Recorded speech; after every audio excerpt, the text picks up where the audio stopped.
Il y a 80% de handicap invisible, donc c'est énorme par rapport aux représentations qu'on peut avoir. Surtout que le logo des personnes handicapées, ça reste encore ces petites personnes en fauteuil roulant. Je m'appelle Mathilde Cavanis, j'ai 34 ans, je suis conférencière et formatrice sur la thématique du handicap et je suis aussi en situation de handicap. Alors Hortense, elle est née en octobre 2019 et au début c'était un bébé vraiment super souriante, super bébé qui dort beaucoup, un peu trop justement. Quand elle a eu 9 mois, on s'est rendu compte que son ventre commençait à grossir jusqu'à avoir le nombril qui ressort et c'est ça qui a commencé à nous alarmer. Sauf qu'on était en plein confinement, il y avait plus de pédiatre, plus de médecin et on voulait pas aller à l'hôpital pour si peu. Donc on a tardé un petit peu à aller à consulter puisqu'on a vu ensuite le pédiatre qu'à la fin du premier confinement qui nous a envoyé directement aux urgences et il s'avère que Hortense en fait elle avait un gros foie. Au bout de quelques mois on a réalisé en fait qu'elle avait une maladie génétique qui s'appelle la glycogénose de type 4. Donc c'était un problème de foie où elle synthétise pas les graisses et donc ça fait des gros foies. Et en fait, on peut pas vivre avec un gros foie.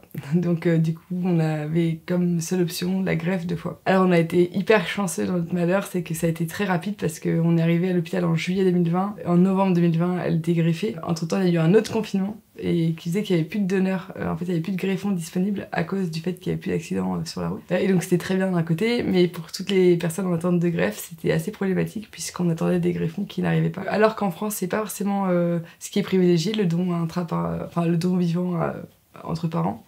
Et bien, en final, c'est mon mari qui a pu lui donner un bout de son foie. Personnellement, j'ai vécu cette période de manière très très difficile et assez intense puisque moi je travaillais, j'avais repris un petit peu le boulot. C'était pas dans mes plans d'être mère au foyer. Je trouve que c'est incroyable d'arriver à s'épanouir dans ce rôle parce que personnellement c'était très très complexe pour moi de rester à la maison et surtout de rester à l'hôpital en fait parce que le deuxième confinement on l'a vécu dans une chambre de 10 mètres carrés. On n'avait pas le droit d'être en contact avec les autres parents, avec les autres enfants alors que normalement c'est un lieu très vivant en fait l'hôpital avec des enfants et les infirmières nous disaient bah, vous avez pas de chance mais en fait là c'est tout le monde masqué dans les chambres. On pouvait pas voir notre famille, personne pouvait venir nous relayer. Gros épuisement mental, physique, émotionnel. Beaucoup de stress et d'angoisse parce qu'en fait on parlait de diagnostic vital qui était engagé. Hortense elle allait pas survivre à l'année 2020 si elle était pas greffée. Donc c'était pas une période très joyeuse. Pour autant je me suis marrée je pense tous les jours à l'hôpital parce que j'avais un petit bébé de 9 mois qu'il fallait maintenir en vie et qu'il fallait lui donner envie surtout de rester avec nous. Et donc je me suis un peu donné comme ambition même si je pleurais la nuit, de faire bonne figure la journée. Alors elle m'a vu pleurer, ça c'est certain, mais par contre elle m'a surtout vu beaucoup chanter, danser. Alors j'ai dû arrêter de travailler pour cette période parce que déjà c'était un bébé de 9 mois qu'on amenait à l'hôpital et on restait à l'hôpital, donc il était hors de question pour moi d'être séparée de ma fille et de la laisser seule avec des gens inconnus. En fait, avec l'angoisse et le stress, de toute façon, j'étais pas du tout productif. Enfin, mon cerveau était pas du tout câblé pour pouvoir avoir une activité intellectuelle cérébrale dans un premier temps. Alors, je me suis beaucoup posé de questions sur ce que je devais faire pour pouvoir arrêter de travailler. Et la solution qui s'est offerte à moi, c'est de me mettre en arrêt de travail parce que mon médecin m'a dit de toute façon, vu votre état psychologique et émotionnel, l'arrêt il est totalement justifié. Il y a d'autres options qui peuvent s'offrir à nous, comme les allocations journalières de présence parentale, mais au vu de mon salaire et du temps, en fait, on savait pas trop combien de temps ça allait prendre. L'arrêt m'avait semblé être la meilleure option. Et mon mari est chef d'entreprise, donc lui, c'était encore plus compliqué en fait pour lui parce qu'il devait jongler entre l'hôpital, les tests pré-greffe, organiser toutes ses affaires au cas où il meurt et gérer sa boîte. Donc c'était pour lui aussi une période assez difficile.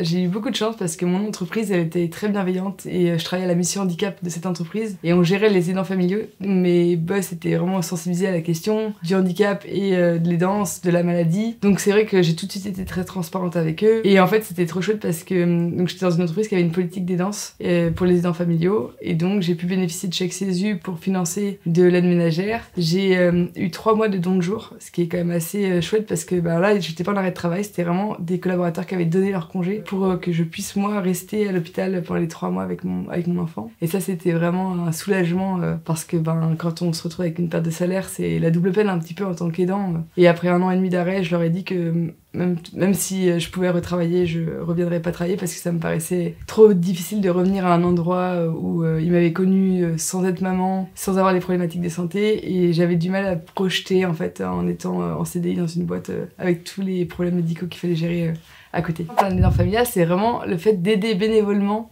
un proche, que ce soit un proche de la famille, donc un parent, un enfant, un conjoint, un frère ou une sœur, mais ça peut aussi être votre voisin, votre meilleure copine, en fait quelqu'un avec qui vous avez un lien fort et même moins fort, mais en tout cas que vous avez décidé d'aider. Et donc pour moi, être aidant, c'est vraiment un acte d'amour à part entière parce qu'on se consacre un petit peu à notre idée. Et la difficulté, c'est vraiment de ne pas s'oublier. À l'heure actuelle, on peut maintenant déclarer quand on est en situation de handicap ou quand on est en fin de vie, on peut déclarer un aidant auprès de la MDPH. Et l'aidant peut du coup débloquer, on va dire, des droits comme par exemple le congé d'aidance qui permet de prendre certains jours pour pouvoir, en fait, sur son temps de travail, peut-être s'arrêter 1 mois, 2 mois, sur une année, pouvoir accompagner un proche quand il en a besoin. Il y a aussi les droits au répit qui peut être activé avec la possibilité de laisser son proche en fait dans un endroit qui soit sécurisé où on va s'occuper de lui pendant qu'on puisse un petit peu souffler. Parce qu'une des problématiques, c'est vraiment cette notion de lâcher prise. On a tous l'impression que personne ne peut faire le job à notre place et dans certaines situations, c'est tellement intense qu'en fait, c'est compliqué de se projeter en disant on va confier cette tâche à quelqu'un d'autre. Nous, on a eu de la chance avec mon mari, c'est que ma fille, à l'heure actuelle, sa principale contrainte, c'est d'avoir des médicaments. Et en fait, n'importe qui peut apprendre à faire le médicament parce que c'est une petite préparation à faire avec des horaires à respecter. Et on a choisi de faire confiance à nos parents, à notre entourage proche, pour que de temps en temps, on puisse un petit peu souffler parce qu'il n'y a pas de vacances, il n'y a pas de week-end.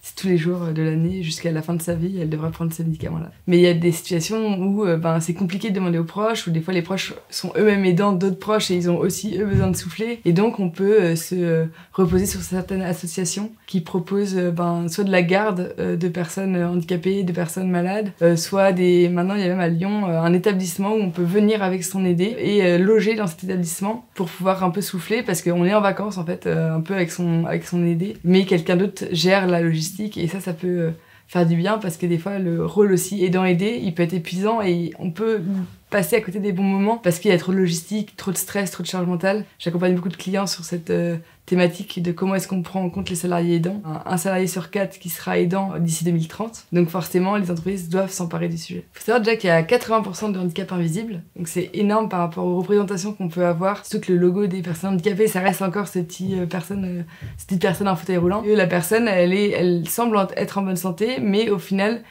au fond d'elle, elle peut ressentir des douleurs, elle peut ressentir des problèmes de concentration, de la fatigue, beaucoup de rendez-vous médicaux et une charge mentale administrative qui est assez énorme. Et ça, c'est des choses qui ne se voient pas. Et donc, on a toujours tendance à dire que le handicap invisible, c'est pas un handicap imaginaire. Ça existe bel et bien. Et donc, ces personnes qui ont ces handicaps, ils peuvent travailler en entreprise comme n'importe qui, mais des fois, il y a besoin d'aménagement pour pouvoir compenser justement ces fatigues, ces douleurs, et qu'on prenne en compte leur situation. On va dire que notre quotidien aujourd'hui, c'est vraiment cette notion de médicament qui prend beaucoup de place parce que je vis au gré des horloges. Il y a des horaires de jeûne à respecter, donc c'est toujours un peu difficile de lui expliquer qu'elle n'a pas le droit de manger, que priver son enfant de nourriture, c'est assez difficile des fois, surtout quand elle a très très faim en rentrant de l'école. On a aussi beaucoup de rendez-vous médicaux, des prises de sang, des échographies, mais par rapport à tout ce qu'on a traversé, en fait, ça me semble rien à l'heure actuelle. Et le stress aussi un petit peu pour elle, si je commence à me projeter dans l'avenir, forcément, j'angoisse un peu sur combien de temps durera sa greffe, parce que être greffée, c'est un miracle, mais c'est pas forcément pour toute sa vie.